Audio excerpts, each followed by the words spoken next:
உங்களுக்கு இருக்கக்கூடிய நிறைவேறாத வேண்டுதல் உடனடியா நிறைவேறணும்னா கையில தண்ணீரை வச்சுக்கிட்டு இந்த வார்த்தைய 11 முறை மட்டும் நீங்க சொன்னாலே போதும்.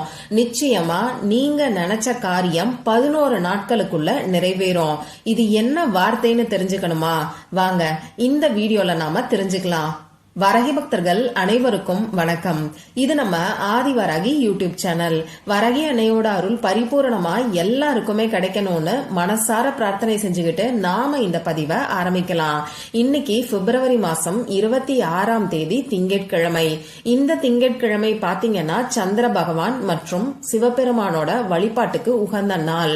இப்படிப்பட்ட அற்புதமான நாள்ல தண்ணீரை கையில வச்சுக்கிட்டு இப்ப நான் சொல்ல போற வார்த்தைய 11 முறை மட்டும் நீங்க சொன்னாலே போதும். நீங்க கேட்ட வரம் நிச்சயமா 11 நாட்களுக்குள்ள உங்களுக்கு கிடைக்கும்.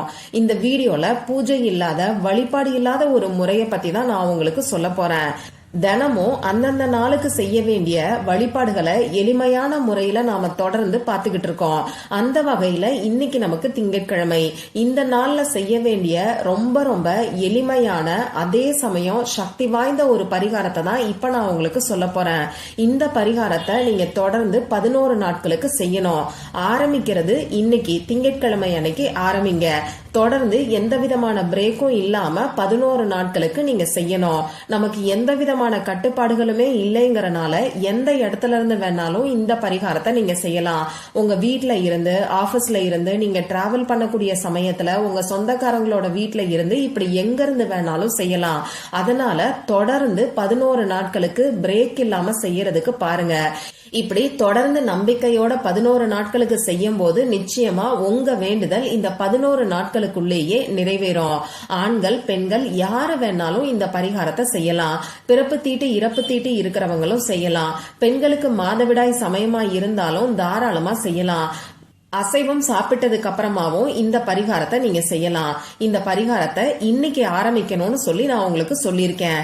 இன்னைக்கு ஆரம்பிக்க முடியாதவங்க வேற எப்பெல்லாம் ஆரம்பிக்கலாம்னு பாத்தீங்கன்னா சந்திர பகவானோட வழிபாட்டுக்கு உகந்த நாட்கள்ல எப்ப வேணாலும் இந்த பரிகாரத்தை செய்யறதுக்கு நீங்க ஆரம்பிக்கலாம்.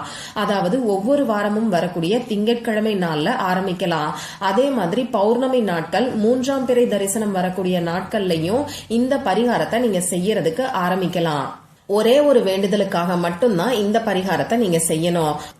முதல்ல ஒரு வேண்டுதலுக்காக இந்த பரிகாரத்தை செஞ்சு முடிச்சிருங்க. அடுத்ததா இன்னொரு வேண்டுதலுக்காக திங்கட்கிழமை அன்னைக்கோ பௌர்ணமி அன்னைக்கோ இந்த பரிகாரத்தை திரும்பியும் நீங்க செய்யறதுக்கு ஆரம்பிங்க. அப்படி இல்லைன்னா உங்க ஃபேமிலியில இருக்கக்கூடிய வேற யாரையாவது இன்னொரு வேண்டுதலுக்காக இந்த பரிகாரத்தை செய்ய சொல்லி சொல்லுங்க. இந்த பரிகாரத்துக்கு நமக்கு தேவையான பொருட்கள்னு பாத்தீங்கன்னா வெறும் தண்ணீர் மட்டும்தான் தேவைப்படும். அதுவும் குடிக்கிற தண்ணீர் மட்டும்தான் நமக்கு தேவைப்படும். இந்த தண்ணீரை கண்ணாடி டம்ளர் அப்படி இல்லைன்னா கண்ணாடி கிண்ணத்துல எடுத்துக்கோங்க. நான் நிறைய பதிவுகள்ல உங்களுக்கு சொல்லியிருக்கேன்.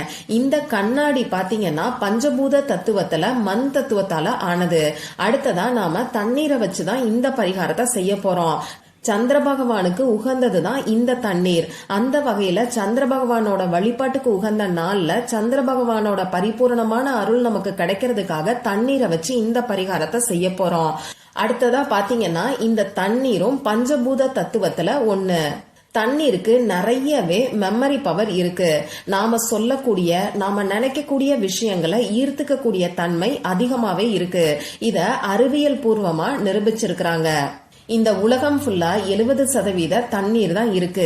நம்ம உடம்புலயும் 70% தண்ணீர் தான் இருக்கு.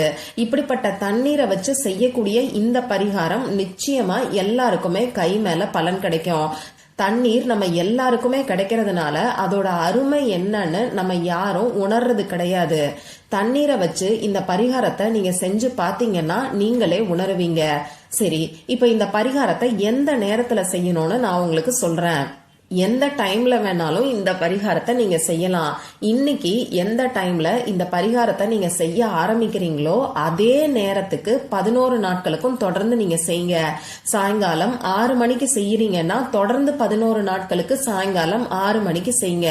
நைட்டு நீங்க தூங்க போறதுக்கு முன்னாடி செய்யறீங்கன்னா தொடர்ந்து 11 நாட்களுக்கும் நைட்டு நீங்க தூங்க போறதுக்கு முன்னாடி செய்யுங்க. இத மட்டும் கொஞ்சம் கவனத்துல வச்சுக்கோங்க. இப்போ உங்களுக்கு கம்ஃபர்டபுளான டைம்ல நீங்க உங்க வீட்லயோ ஆபீஸ்லயோ ஏதாவது ஒரு இடத்துல உட்கார்ந்துக்கோங்க.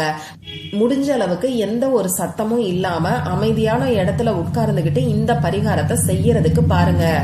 முதல்ல உங்க குலதெய்வத்துக்கிட்டையும் சந்திர பகவான் கிட்டையும் சிவபெருமான் கிட்டையும் மனசார பிரார்த்தனை செஞ்சுக்கோங்க. உங்களுக்கு எந்த ஒரு வேண்டுதல் முக்கியமா உடனடியா நடக்கணும்னு நீங்க நினைக்கிறீங்களோ அந்த வேண்டுதலை சொல்லி பிரார்த்தனை செஞ்சுக்கோங்க. அந்த வேண்டுதல் 11 நாட்களுக்குள்ள நிறைவேறணும்னு சொல்லி பிரார்த்தனை செஞ்சுக்கோங்க. அடுத்ததா நீங்க எடுத்து வச்சிருக்கக்கூடிய கண்ணாடி கிண்ணம் அப்படி இல்லைன்னா கண்ணாடி டம்ளர் நிரம்ப தண்ணிய ஊத்தி வச்சுக்கோங்க. இந்த தண்ணீரை நீங்க வேஸ்ட் பண்ணக்கூடாது. எந்த அளவுக்கு உங்களால தண்ணீர் குடிக்க முடியுமோ அதுக்கு தகுந்த மாதிரி டம்ளரையோ கிண்ணத்தையோ நீங்க எடுத்துக்கோங்க. நீங்க உங்க ஃபேமிலி மெம்பர்ஸ்க்காகவும் வேண்டுதல் வைக்கலாம். இப்போ கண்ணாடி கிண்ணம் அப்படி இல்லைன்னா கண்ணாடி டம்ளர்ல தண்ணீரை ஊத்தி இத உங்க 2 கைக்கு நடுவுலையும் வச்சுக்கோங்க. உங்க 2 கையாலையும் இந்த டம்ளரை பிடிச்சுக்கிட்டு கண்ணால இந்த தண்ணீரை பார்த்துக்கிட்டு இப்ப நான் சொல்ல போற வார்த்தைய 11 முறை நீங்க சொல்லுங்க. அந்த வார்த்தை என்னங்கிறது இப்போ உங்களுக்கு ஸ்கிரீன்ல தெரியும். நானும் சொல்லி காமிக்கிறேன்.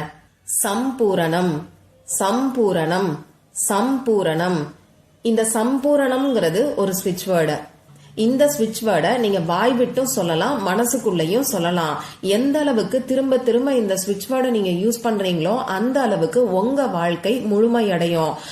அதாவது இந்த சம்பூரணம்ங்கிற வார்த்தைக்கு முழுமைங்கிற அர்த்தம் வரும்.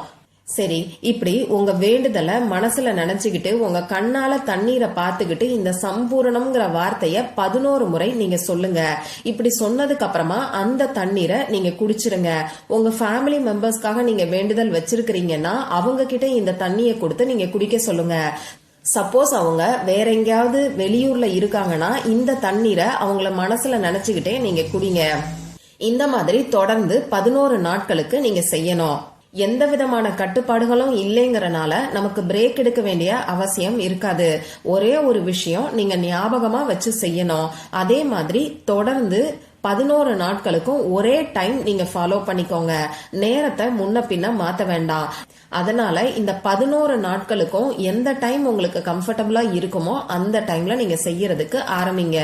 ரொம்ப ரொம்ப எளிமையான பரிகாரத்தை தான் இப்ப நான் உங்களுக்கு சொல்லியிருக்கேன்.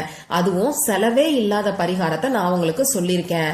முழு நம்பிக்கையோட ட்ரை பண்ணி பாத்தீங்கன்னா நிச்சயமா உங்க எல்லாருடைய வேண்டுதலும் 11 நாட்களுக்குள்ள நிறைவேறும்.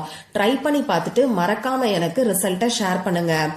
இந்த பதிவுல உங்களுக்கு ஏதாவது சந்தேகம் இருந்ததுன்னா எனக்கு கமெண்ட் பாக்ஸ்ல கேளுங்க. அதை நான் உங்களுக்கு உடனே தெளிவுபடுத்துறேன். இந்த பதிவு உங்களுக்கு பிடிச்சிருந்தா லைக் பண்ணிட்டு உங்க ஃப்ரெண்ட்ஸ் அண்ட் ஃபேமிலி கூட ஷேர் பண்ணுங்க. இந்த மாதிரி அந்தந்த நாளுக்கும் நேரத்துக்கும் திதிக்கும் உரிய வழிபாடுகளையும் பரிகாரங்களையும் நீங்க மிஸ் பண்ணாம தெரிஞ்சுக்கிறதுக்கு நம்ம சேனலை மறக்காம சப்ஸ்கிரைப் பண்ணிட்டு பக்கத்துல இருக்கக்கூடிய பெல் ஐகானையும் பிரஸ் பண்ணிக்கோங்க. மற்றும் ஒரு பயனுள்ள பதிவுல நாம சந்திக்கலாம். நன்றி.